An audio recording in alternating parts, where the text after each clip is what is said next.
Sino-sino po ang mga pumatay? Wala akong listahan yan, ma'am. We have to go to the... Bit-bit ko lang ko yung... Po ba kung ilan ang arrested sa mga drug operations at how much ang drug na na-seize nung time na yan? Ma'am, I was not notified in advance that I have to make an accounting for the arrested persons in Davao City. That would not be a proper question. Mr. Chair, sabi niyo yung accomplishment report sa inyo yan. Accomplishment, yes. Accomplishment is another thing.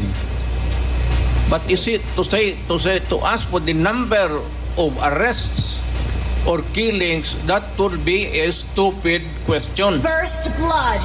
Mr. Chair, sinabi po ninyo na aakuin nyo lahat.